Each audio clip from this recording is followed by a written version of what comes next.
ভোটের মুখে পুলিশ পর্যবেক্ষকের সঙ্গে বিজেপি প্রার্থীদের গোপন বৈঠকের অভিযোগ ঘিরে রাজনৈতিক চাপানুত্তর তুঙ্গে।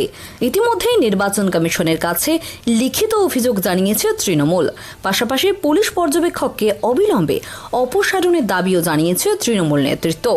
নির্বাচন ঘোষণা হওয়ার পর ডায়মন্ড হারবার, ফলতা, মগরাহাট পূর্ব ও পশ্চিম বিধানসভার জন্য দায়িত্ব নেন ওই পুলিশ পর্যবেক্ষক। অভিযোগ, সোমবার ডায়মন্ড হারবারের একটি আবাসিক হোটেলের কক্ষে মগরাহাট পশ্চিম বিজেপি প্রার্থী গৌর ঘোষ এবং ডায়মন্ড হারবারের বিজেপি প্রার্থী দীপক হালদারের সঙ্গে বৈঠক করেন তিনি। অভিযোগ, সরকারি আবাসনের সুযোগ থাকা সত্ত্বেও হোটেলে থেকে এই বৈঠক করা নির্বাচন আচরণ বিধির পরিপন্থী।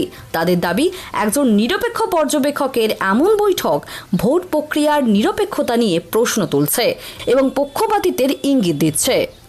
এই নির্বাচন কমিশন তাদের অবজারভাররা যাদের পাঠিয়েছেন তারা চূড়ান্ত পক্ষপাত দুষ্ট, বিজেপির হয়ে দলদাসের মতো কেউ কেউ আচরণ করছেন। ডায়মন্ড হারবার বিধানসভা কেন্দ্র 143 police observer পারমা Smith Purushottam Das থাকার কথা আইপিএস মেসে সরকারি আবাসনে ব্যবস্থা করা হয়েছে। তিনি গিয়ে সাগরিকা হোটেলে 208 নম্বর ঘরে গিয়ে উঠেছেন। 142 মগরাহাট পশ্চিম বিধানসভা কেন্দ্রের বিজেপি প্রার্থী গৌর ঘোষের সঙ্গে ব্যক্তিগত বৈঠক করছেন। সেখানে দেখা যাচ্ছে বিজেপির প্রার্থী, বিজেপির এজেন্ট তারা পুলিশ অফিসারের অবজারভারের সঙ্গে মিটিং করতে আসছে। তিনি সব গোপনে চুপি চুপি মিটিং করছেন কেন? বিজেপি এই সব মিটিং এর সময় সুযোগ নিয়ে তৃণমূল কংগ্রেসের যারা দক্ষ বুথ এজেন্ট, যারা সংগঠক, তাদের সব নাম দিয়ে দিচ্ছে যে এদেরকে হ্যারাস করতে হবে, এদেরকে ভোটের আগে অ্যারেস্ট করে ডিটেইন।